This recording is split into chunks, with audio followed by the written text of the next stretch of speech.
Բարի երեկո հարգելի հետևորդներ, Արմաթ մեդիան շարունակում է եթերը, զրուցակիցս այսօր Ուժեղ Հայաստան կուսակցության падգամավորի թեկնածու Արթուր Դանելյանն է։ Բարի երեկո, պարոն Դանելյան։ Շնորհակալ եմ հրավերն ընդունելու համար։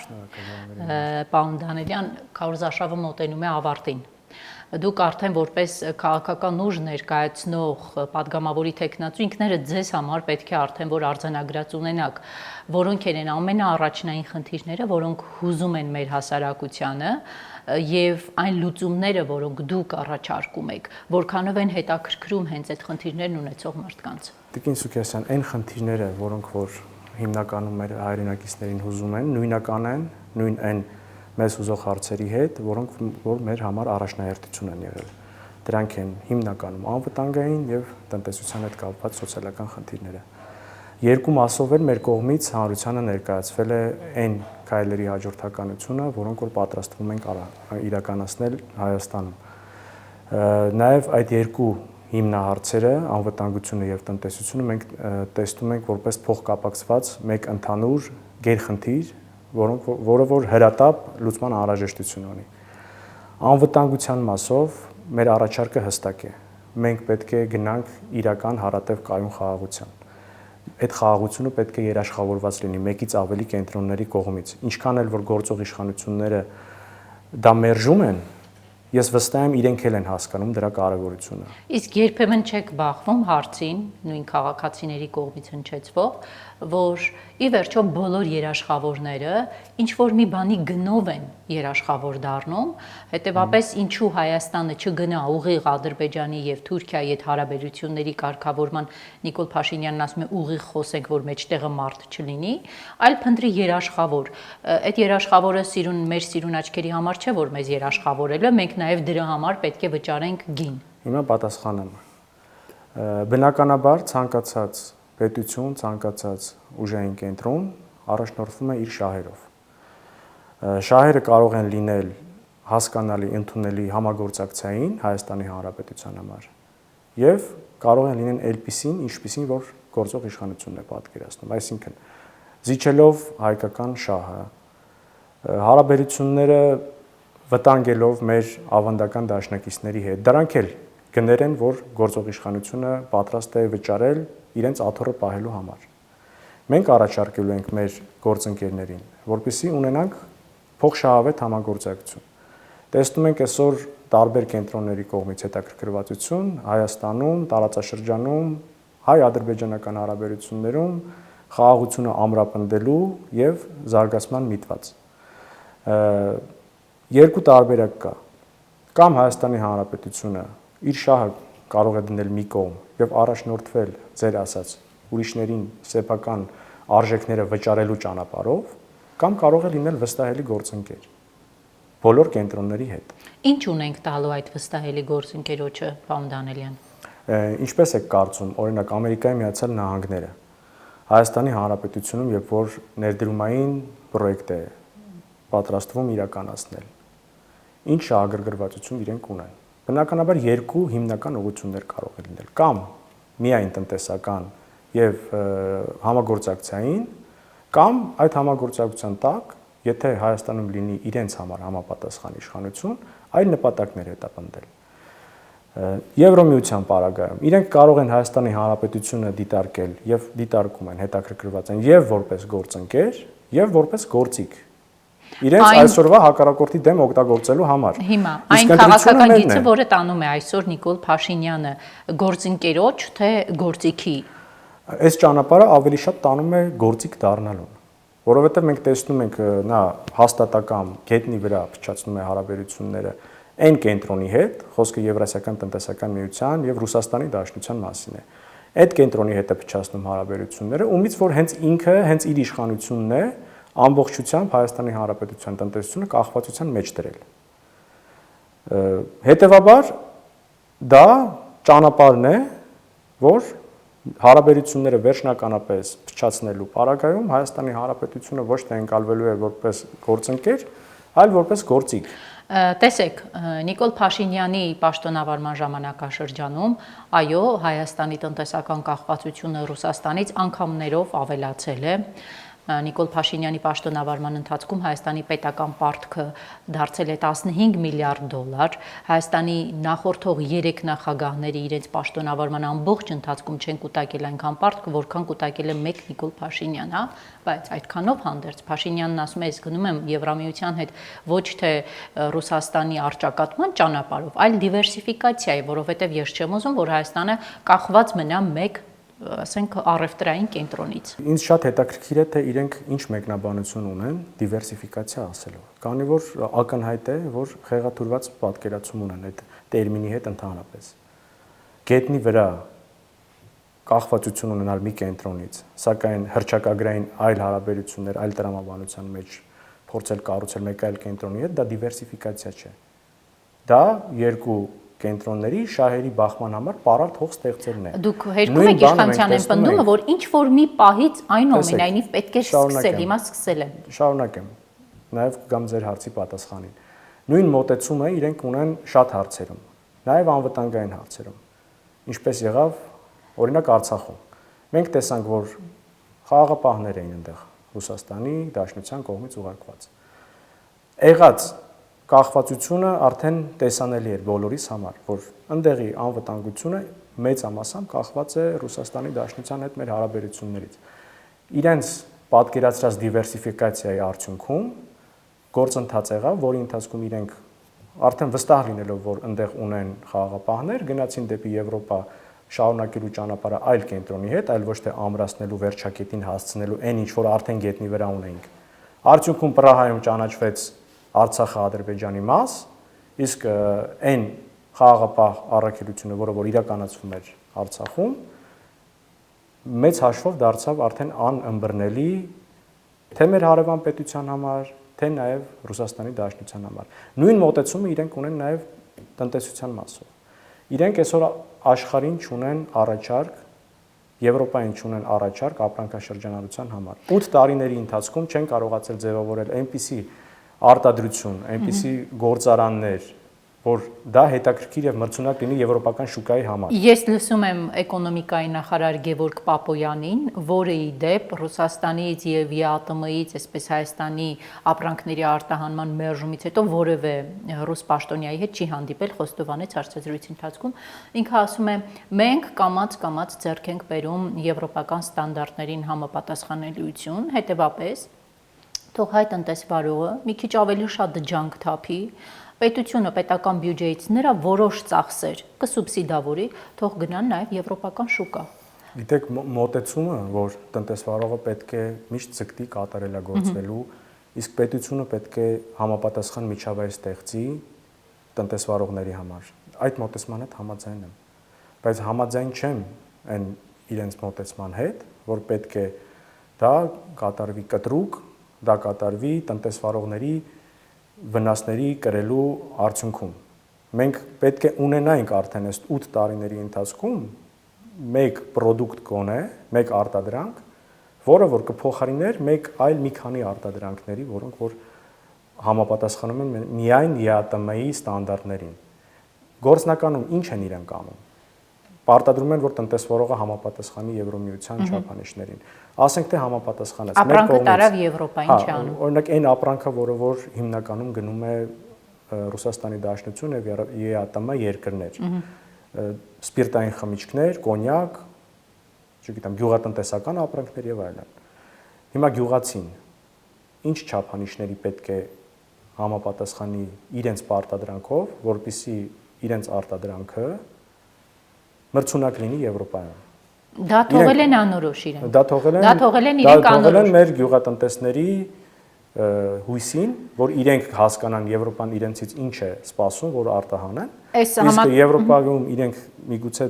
տեղյակ են, որ նաև գյուղատնտեսական ապրանքների մեծամասնությունը քվոտաներով արդեն տրված է, թե որ պետությունը ինչ ապրանքա մատակարարելու Եվրոմիությանը։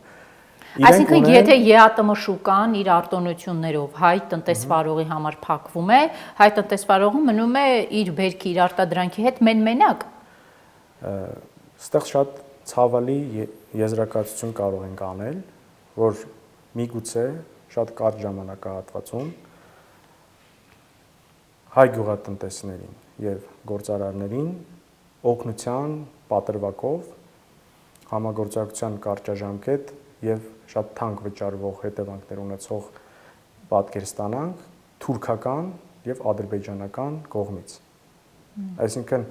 ԵԱՏՄ-ից կախվածությունը վերածվի Թուրքիայից եւ Ադրբեջանից կախվածությանը։ Ինչ է առաջարկում ուժեղ Հայաստանի դեպ այս հարցով։ Ուժեղ Հայաստանը առաջարկում է, որպեսզի Հայաստանի Հանրապետության տնտեսության զարգացումը լինի ճիշտ տրամաբանությամբ։ Մենք առաջարկել ենք 300,000 աշխատատեղ։ 300,000 աշխատատեղերը իրենցից ենթադրում են այդ թվում նաև այնպիսի գործարանների, այնպիսի արտադրանքի, այնպիսի առաջարկի ստեղծում, որը որ հետաքրքիր կլինի եւ Եվրասիական տնտեսական միության համար, եւ ԵՄ-ի համար, եւ փոխարինի շատ ներկրվող ապրանքներ։ Պոտենցիալը Հայաստանի Հանրապետությունը ունի։ Սամվել Կարապետյանի կողմից գլխավորած կորպորացիան արդեն ապացուցել է, որ մենք Հայաստանի Հանրապետությունում կարող ենք ունենալ շատ մրցունակ արտադրանք եւ Եվրոպայի համար, եւ նույնիսկ Չինաստանի համար, որը որ նաեւ կարող է փոխարինել ներմուծումը։ Դուք այստեղ արժանանում եք քննադատության, որովհետև ասում են, որ պետական մակարդակով պետությունների միջև հարցերը երբ փորձում են լուծել, սխալ է հղում անել անձին ու անձի ունեցած հաջողություններին։ Այո, պարոն Կարապետյանը անձի մակարդակով ցույց էր տվել, թե ինքը ինչերի է ունակ, բայց արդյոք ճիշտ է անձի մակարդակով ունեցածը պրոյեկտել ողջ պետության գործունեության վրա։ Ասեմ, անձի մակարդակով ունեցածի մասին մենք չենք խոսում։ Մենք խոսում ենք մի ընկերության մասին, որը որ ճիշտ կառավարումը եղել է Սամվել Կարապետյանի կողմից, որը որ ունեցել է մեծ հաջողություններ։ Սամվել Կարապետյանի կողմից ստեղծվել են աշխատատեղեր, տասնյակ հազարավոր։ Տաշիր ընկերությունների խումբը, այլ ոչ թե միայն Սամվել Կարապետյանն է ունեցել հաջողություններ։ Սրանք շատ տարբեր բաներ են։ Անձակենտրոն այսօրվա իշխանությունն է։ Երբ որ մեկ անձից են փորձում կախված պահել եւ իրենց կողմից հայտարարված հարաբերական խաղաղությունը եւ երկրի զարգացումը եւ արդարադատությունը եւ բոլոր նույնիսկ կենցաղային հարցերը մենք ականատեսն ենք լինում այսօր հասարակության մեր անդամները, քաղաքացիները ինչպիսի նեղ անձնական երբեմն զավեշտալի հարցերով մոտենում են երկրի վարչապետին։ Դա գալիս է այն ընկալումից, որ իրենց վարած քաղաքականության արդյունքում մեր շատ հայրենակիցներ մտածում են բոլոր հարցերով լինի բժշկական, լինի արդարադատության, լինի ցանկացած հարցով որպես հարցի հասցեատեր դիտարկում են գործող վարչապետին։ Պարոն Դանելյան, ձեր խոսքի մեջ օգտագործեցիք հարաբերական խաղաղություն ձևակերպումը։ Ինչու հարաբերական, արդյոք փաստ չէ այն, որ Փաշինյանը կարողացել է անել այնպես, որ վերջին 2 տարվա ընթացքում Հայաստանի Հանրապետության սահմանին զինվոր չի զոհվում։ Իհարկե դա արել է մի մարդ, որը հայ ժողովրդին տվել է հազարավոր զոհեր, տարածքային կորուստներ, մի ամբողջ Արցախ է հանձնել, նրա օրոք Ադրբեջանը օկուպացրել է Հայաստանից Երևան քաղաքի չափ տարածք։ Հիմա այդ մարդը հպարտանում է, 2 տարի է զոհ չկա։ Ինչու եք ասում, որ խաղաղությունը հարաբերական է։ Խաղաղությունը հարաբերական է, որովհետև այն երաշխավորված չէ եւ մենք տեսնում ենք այսօր Ադրբեջանի կողմից դրված նախապայմաններ, որոնք որ թեպետ գործող իշխանությունները ասում են իրենց հետ չի քննարկվել եւ չի քննարկվելու, բայց այնուամենայնիվ իրենք էլ բարձրաձայնում են, որ եթե նման հարց մենք դարձնենք իրենց հետ քննարկելիք կամ հակադարձենք կամ պաշտպանենք մեր պատմամշակութային հուշարձանների դեմ իրանց գործողությունների մեր իրավունքը, դա կարող է լինել կոնֆլիկտածին։ Ինչ է նշանակում, այսինքն մեր գործող իշխանությունները մեզ անուղղակի կերպով ասում են, որ սա այս իրավիճակը խաղաղ է այնքան ժամանակ, քանի դեռ մենք մեր դեմ կատարվող կամ սպասվելիք գործողությունների մասին չենք բարձրաձայնել։ Ասում եմ, որ բարձրաձայնեմ Հայաստանը կներքաշեմ կոնֆլիկտի մեջ, Հայաստանը ռեսուրս եւ ուժ չունի։ Հենց դրա համար էլ խաղաղությունը հարաբերական է, հենց դրա համար էլ խաղաղությունը անհրաժեշտ է, որպեսզի ունենա մեկից ավելի երաշխավորներ, որ ցանկացած զգայուն հարց հայ հասարակության, հայ պետականության, հայ ինքնության համար ցանկացած զգայուն հարց քննարկելու հարթակ լինի։ Դուք արդեն առհասարակ ուժեղ Հայաստան կուսակցության անդամները տարբեր իրենց հարցազրույցներում շեշտում են, որ խաղաղության պայմանագիրը ստորագրելու են, բայց պարտադիր երաշխավորի ինստիտուտի ներդրմամբ։ Սա անցանք, մյուսը Փաշինյանի բանակցած մյուս փաստաթուղթը թրիփի ուղին։ Ինչ եք անելու դուք այդ փաստաթղթի հետ։ Եթե գալիս եք ոչինչ չեք փոխում, ուրեմն թող Փաշինյանը ոնց բանակցել այնպես էլ մնա ստորագրի միջև վերջ։ Եթե գալիս եք փոխում եք, արդյոք դա չի ստացվի ամբողջ այդ օգոստոսի 8-յան բանակցային process-ի տորպեդահարում։ Հիմա ասեմ, մեր նպատակը նախ խաղաղության համաձայնագրի վերաբերյալ շատ մեծ տարբերություն կա, թե ինչպիսի ընկալումներ ունեցող մարդն է հանդիսանում որևէ պայմանագրի կողմ։ Միջազգային իրավունքի եւ ընդհանրապես իրավունքի վերաբերյալ ինչպիսի ընկալումներ ունի ղեկավարը։ Արդյոք ստորագրած փաստաթղթի կետերին ինքը կարողանալու է հետևել, արդյոք դիմացինի պարտավորությունները կարողանալու է այնպես անել, որ Հայաստանի հանդեպ ստանձնած պարտավորությունները իրականացվեն, մենք նախադեպեր ունենք, որ չի կարողացել։ Երաշխավորների առկայությունը բնականաբար անհրաժեշտ է, քանի որ մյուս կողմից էլ մենք չունենք հավաստի ինչ-որ փաստեր, որ չի լինի ագրեսիայի միտում, չի լինի նույնիսկ փոփոխություններ հենց Ադրբեջանում։ Քանի որ ստեղ երկու անձանց միջև ձեռք բերված պայմանավորվածության մասին ենք մենք խոսում, այլ ոչ թե ինստիտուցիոնալ խաղաղության։ Իսկ ինչ երաշխիքներ կան, որ հենց Ադրբեջանում չեն լինի ավելի մեծ փոփոխություններ, ավելի ռադիկալ ուժեր չեն գա, ովքեր որ ընդհանրապես անտարբեր կլինեն հայ-ադրբեջանական երկկողմանի ստորագրված փաստաթղթերի նկատմամբ, թեկուզ եւ իրավաբանական ուժ ունեցող։ Նման դեպքերում երաշխավորների բացակայության պայմաններում ինչպիսի դիրքավորում պետք է ունենա Հայաստանի Հանրապետությունը։ Ինչ վերաբերում է թրիփին։ Այստեղ մի ճշգրտող հարց, ասում եք շատ կարևոր է, թե ով է երկրի ղեկավարը, դուք նկատի ունեք անձնային որակների հարցն է։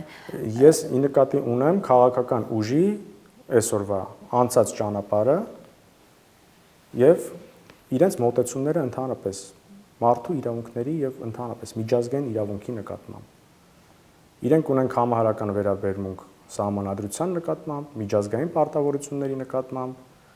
անհասկանալի գործընկեր են դառնում մեր հիմնական տնտեսական գործընկերոջ հետ, ունենալով միջազգային պարտավորություններ, այլ ճանապարհ են որդեգրում։ Դուք կարևորում եք միջազգային իրավունքը եւ միջազգային պարտավորությունները առհասարակ, պարոն Դանելյան։ Բնականաբար միջազգային իրավունքին նկատմամբ ունենք արժանի ընկալում եւ կարևորում ենք։ Ալիևը չունի, դրա համար նորից վերադառնամ։ Պետք են երաշխավորներ, ովքեր որ ունեն ճիշտ ընկալումներ եւ մեկից ավելի երաշխավորներ,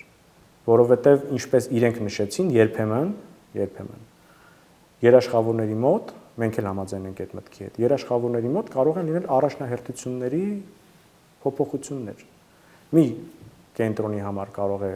այսօր հետաքրքիր լինել եւ առաջնահերթ լինել թրիփը, վաղը կարող է չլինել, ոնց որ իրենք ասացին Իրանի հետ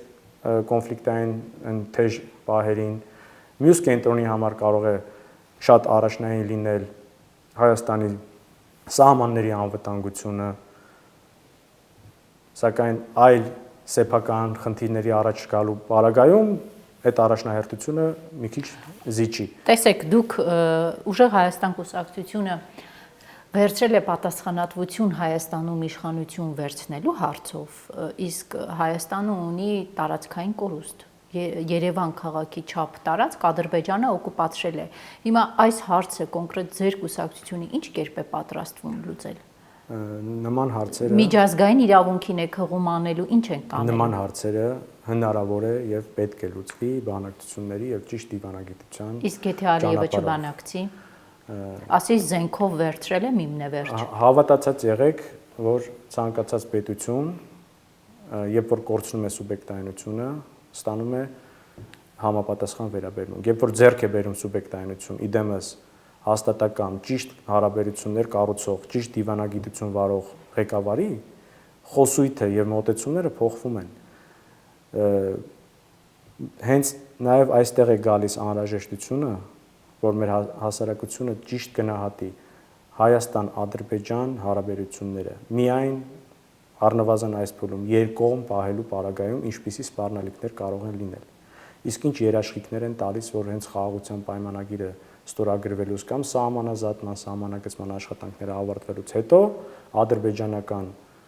զինված ուժերը օկուպացված տարածքներից դուրս են գալիս։ Չեն տալիս։ Տալիս են, ես ճիշտն ասած, իրենց բարձրաստիճան պաշտոնյաների մեկի կողմից հայտարարություն եմ լսել, որ իրենք Հայաստանի Հանրապետության տարածքային ամբողջականության եւ անվտանգության երաշխավոր դիտարկում են Ադրբեջանին։ Միգուցե ինչ որ բառեր ես բաց թողեցի կամ բայց տրամաբանությունը դա էր։ Իրենք դիտարկում են Հայաստանի Հանրապետության խաղաղության երաշխավորը Ադրբեջանին։ Քո երաշխավորին դու կարող ես պարտադրել, որ քո սուվերեն տարածքից դուրս գա։ Եթե ինքը համաձայն չի։ Պարոն Դանելյան, իշխանության մոտեցումը հետևյալն է. եթե իմ կռիվը Ադրբեջանի հետ է, եթե երկու հարևաններ իրար հետ կռվել են, երկուսով էլ թող լեզու գտնեն, մեջտեղը մարդ չմտնի։ Հիմա իրենք այդ կոնցեպտով են գնում առաջ։ Իրենք այդ կոնցեպտով ուր են հասել մինչև այսօր։ Արցախ են կորցրել։ Ունեն նախաստորագիր այսօրվա իրականությունը։ Արցախը կորցրել ենք, Սյունիքում ճանապարհը պատրաստ են տալ, նույնիսկ տեսանելի չի, թրիփի հարցին ձեր վերադառնամ։ Նույնիսկ այս պահին չնայած գրավիչ առաջարկա Հայաստանը արդյոք ունի լոգիստիկ ենթակառուցվածքի անհրաժեշտություն, զարգացման անհրաժեշտություն, միանշանակ այո, ունի։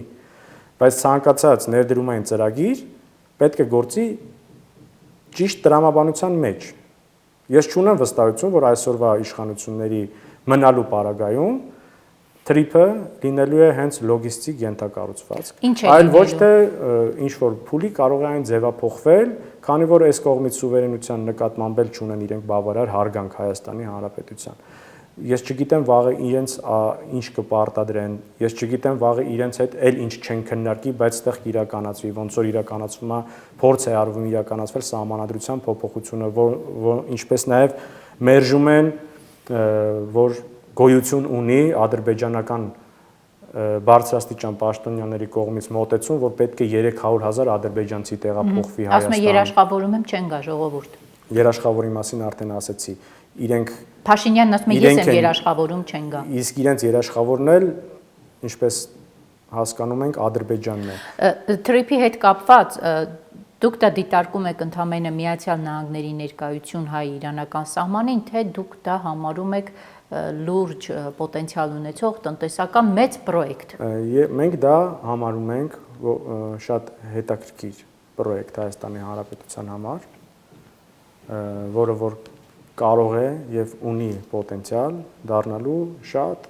լավ համագործակցային միջավայր հայ-ամերիկյան։ Գիտեք, երբ որ մենք խոսում ենք տարբեր կենտրոնների հետ համագործակցության մասին, նույն գործող իշխանությունները ընդդիմանում են ասելով, որ տարբեր կենտրոնները ունենալով տարբեր շահեր հնարավոր չի Հայաստանի Հանրապետությունում համագործակցության եզրեր գտնել։ Թրիփի նախագիծը օրինակ է, որ Եվրասիական տնտեսական միության անդամ երկրում Ամերիկայի Միացյալ Նահանգները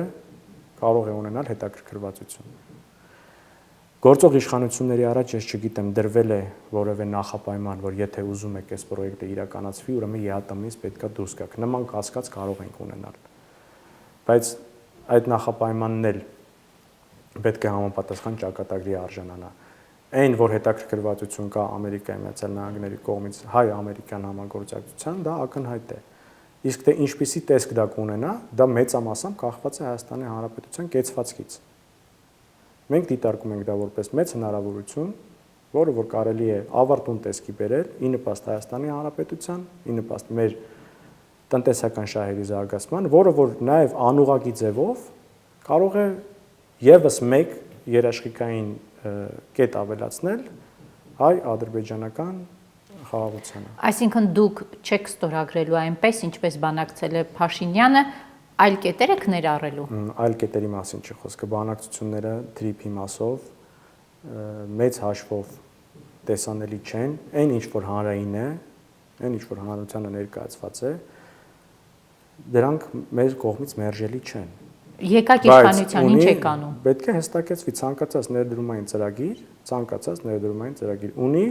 դետալներ։ Պետք է այսինքն չստորագրեք, քանի դեռ դետալները չեք հստակեցրել։ Իսկ հիմա էլ ստորագրման փուլում չի, հիմա դեռևս նախաստորագրված է։ Հիմա դեռևս գնում են բանակցություններ, պայմանավորվածություններ եւ այլն։ Այսինքն նախաստորագրությունը չեք չեղարկի, կգնաք դետալները հստակեցնելու։ Իրավաբանական ուժ պետք է ստանա բոլոր բանակցությունների եւ դիվանագիտության միջոցով ինչ որ պրոդուկտ դարձած փաստաթղթերը կամ պետք է ստանան իրավաբանական ուժ կամ դրանք գտնվում են բանակցային փուլում։ Հիմա չունենք մենք վերջնական ստորագրած տեսանելի պրոյեկտ, մենք դետալների մասին տեղյակ չենք։ Դետալները միգուցե այս պահին առկայել չեն։ Մենք տեսնում ենք, որ կարելի է տանել ճիշտ ուղղությամբ եւ ստանալ Հայաստանի համար նպաստավոր պրոյեկտ։ Եվ պետք է նշենք, որ TRIP-ի մասով հենց օրվա իշխանություններն էին, որոնք որ մերժում են երաշխավորների առկայությունը, հենց իրենք էին ասում, որ 99 տարով սա երաշխիք է, որ Հայաստանի Հանրապետությունը գոյություն կունենա։ Մենք դա դիտարկում ենք որպես հավելյալ մի միջոց, որը դրական ազդեցություն կունենա խաղաղության երաշխավորության վրա։ Բայց չեք հենվելու միայն դրա վրա։ TRIP-ը ունենք, ուրեմն 99 տարի Հայաստանը կա։ Առաջնային մեր համար խաղաղությունը եւ անվտանգությունը պետք է ամրապնդվի խաղաղության համաձայնագրով, այլ ոչ թե ենթակառուցվածքի վերաբերյալ որևէ պրոյեկտով։ Եվ նաեւ ուզում եմ նշել, որ TRIP-ի պրոյեկտը, ինչպես նաեւ այլ երկկողմ եւ բազմակողմ ունեցած մեր արտաքին քաղաքականության վերաբերյալ բազմիցս նշել ենք, մենք զրոյական կետից չենք սկսելու։ Զրոյական կետից չենք կարող մենք սկսել եւ ամբողջ համագործակցային տրամաբանությունը խեղել ինչպես որ իրենք արեցին։ Կստանանք ժառանգություն, կգնահատենք, կտանենք դեպի հայանպաստ ուղղությամբ։ Եվ 300,000 ադրբեջանցու Հայաստանում բնակեցնելու հարցի հետ կապված Ալիևի օգնական Հիկմետ Հաջիևը վերջերս խոսեց այն մասին եւ ասաց, որ ժամանակին Հայաստանից 300,000 ադրբեջանցի է եկել Ադրբեջան, Ադրբեջանի կառավարությունը նրանց ապահովել է բնակարանով, բայց մի կարևոր շեշտադրում արեց. բոլոր այդ մարդիկ ցանկանում են վերադառնալ իրենց հայրենիք։ Այդ հայտարարությունը այս իշխանությունը չի լսել։ Մենք արտգործնախարարության մակարդակով, Փաշինյանի մակարդակով ադրբեջանցի պաշտոնյաներին չունենք հակադարձող պատասխան, բայց ունենք ձեզ հակադարձող պատասխաններ, ասում են, որ ուժեղ Հայաստան կուսակցությունը դա ընդամենը որպես քարոզչական թեզ վերցրել օգտագործում է։ Ասելու բան չունի, դա է բերել դաշտ։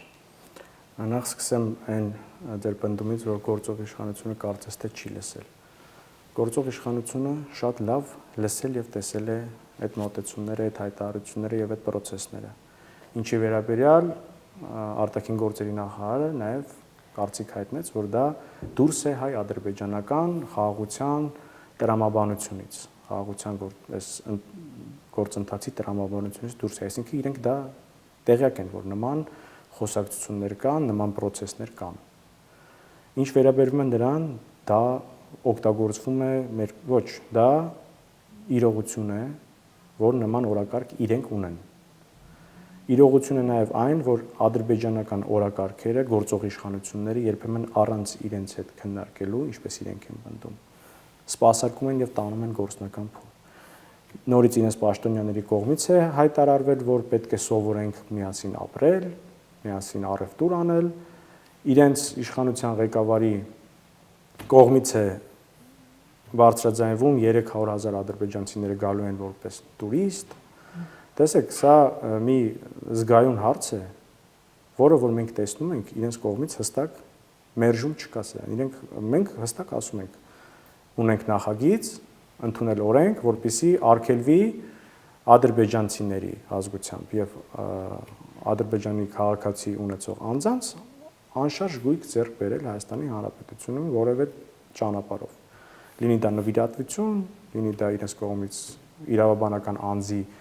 կողմից ձեռք բերված գույք եւ այլն։ Մենք հստակ ասում ենք, որ դա անելու ենք։ Իրենք չունեն հստակություն սա։ Իրենք պարզապես ասում են, սա օրակարգում չկա, այս հարցը օրակարգում չի քննարկվում։ Կներեք, բայց մեր համար բավարար չի, որ չի քննարկվում։ Շատ ավելի վատ, որ չի քննարկվում եւ իրենց կողմից միջոցառումներ են արվում այդ իրենց ցանկությունը իրականացնելու համար։ Շատ ավելի վատ, որ ձեր հետ չեն քննարկում եւ բարձրաստիճան պաշտոնյաները նման ցանկության մասին են հայտարարում։ Շատ ավելի վատ, որ դա դուրս է խաղաղության գործընթացի տրամաբանությունից եւ դուք չեք կարողանում հակադարձել եւ ունենք մենք հիմնավոր կասկած, որ ինչպես եղավ սահմանադրության փոփոխության պարագայում, ինչպես միգուցե էլի այլ դեպքերում, որ հանրայինում մենք չենք լսել դրա մասին, կան հիմնավոր կասկածներ, որ սա էլ հերթական նախապայմանն է որը որ դուք պատրաստ եք իրականացնելու առանց քննարկելու։ Վերընտրվելու դեպքում։ Բնականաբար։ Հիմա այսպիսի մի ընդհանրական հարց, պարոն Դանելյան, դուք ինքներդ ձեր մեջ ունեք հարցի պատասխանը, ինչպես է ստացվում, որ հայ ժողովրդի համար այսքան ծանր կորուստներ բերած մարդը, մի մարդ, որը եկավ Սերժ Սարգսյանի երրորդ ժամկետը մերժելով, հիմա փորձում է առաջադրվել երրորդ ժամկետում եւ այդքան տարածքային կորուստներ, մարդկային կորուստներ ու դեռ նրան այս երկրում ծափահարողներ կան։ Ինքներդ, եթե մի փոքր վերևից ենք այս ամեն ինչին նայում, ինքներդ ձեր մեջ այս հարցի պատասխանը ունեք, ինչ է կատարվում առհասարակ մեր ազգի հետ։ Ճիշտն ասած, ես չեմ գտնում, որ այն մարդն է, որ պետք է վերևից գնահատական տամ, ես կարող եմ կողքից ասել, ինչ է կատարվում։ Մեր հասարակությունը այս պահին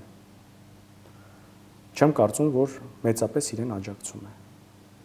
Կա վախի մթնոլորտ, կա իրավապահ համակարգի կողմից ընտրովի ակտիվություն։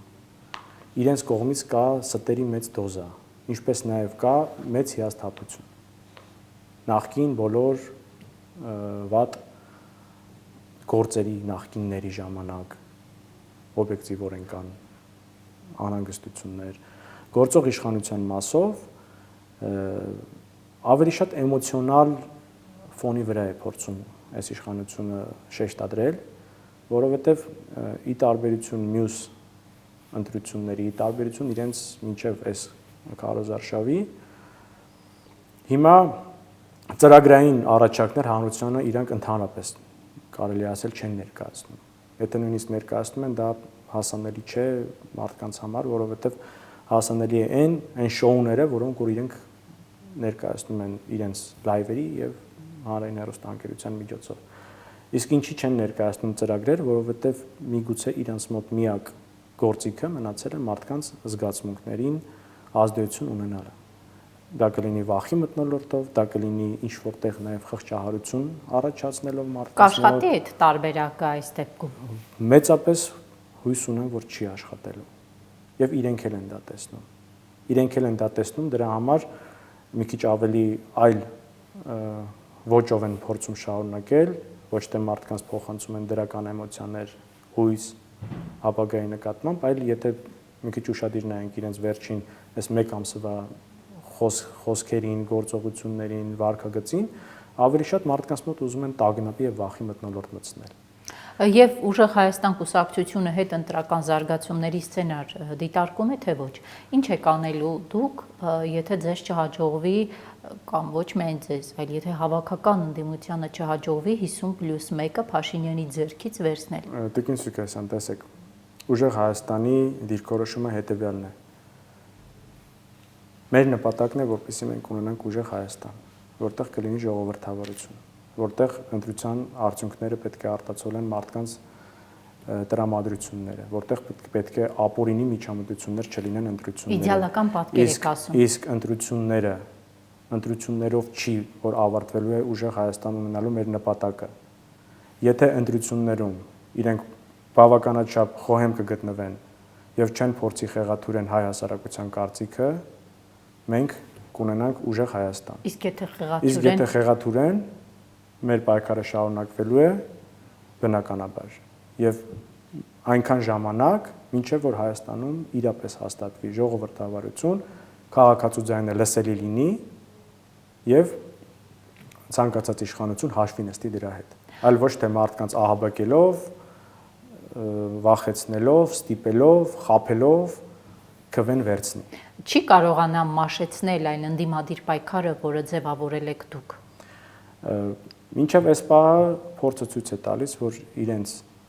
կողմից այդ անհասկանալի վարքագիծը մեզ ավելի է ամրացնում եւ շատ ավելի մեծ քանակությամբ մեր հայրենակիցներ են տեսնում իրենց իրական դեմքը եւ համախմբվում ուժեղ Հայաստան ունենալու գաղափարի շուրջ։ Վստահ եմ չի կարողանա։ Հետաքրքիր է նաև, քանի որ քարոզարշավը մոտենում է ավարտին, որպես ավարտական այսպես ակորդ, ինչ է պատրաստվում անել ուժեղ Հայաստանը, որը ձեր թիմ ավելի շատ մարդիկ կներգրավի եւ ավելի շատ մարդ գուցե դրանից հետո սկսի ձեր հետևորդը դառնալ։ Մենք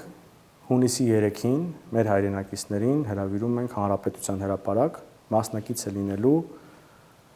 այն մեր հաշվետվությանը, որը որ արդյունքն է մեր այս ճանապարհի։ Քաղաքական ճանապարհը մեզ համար շատ հետաքրքիր էր, շատ էֆեկտիվ էր եւ արդյունքն է դա, այլ ոչ թե մենք հանրահավաքի միջոցով փորձում ենք նոր մարդկանց ներգրավել, այլ մեր այն հայրենակիցներին, ում հետ շփվել ենք, ում հասանելի է դարձել մեր նպատակները, մեր ծրագրերը, շատ կարևոր եւ մեզ համար շատ ցանկալի է, որպեսզի հունիսի 3-ին ժամը 19:00 ներկա գտնվեն Հանրապետության հրապարակում եւ իրենց ներկայությամբ ցույց տանք, որ ուժեղ Հայաստանը հնարավոր է, ուժեղ Հայաստանը անխուսափելի է եւ ուժեղ Հայաստան կերտելու ճանապարհին այնտեղ ներկա գտնվող, ինչպես նաեւ հավաքին հետևող ցանկացած հայ մարդ ունի իր մեծ ներդրումը։ Շնորհակալ եմ։ Ես եմ շնորհակալ։ Հարգելի հետևորդներ, հիշեցնեմ Արմաթ մեդիայի եթերում զրուցակիցս Արթուր Դանելյանն էր, կհանդիպենք վաղը։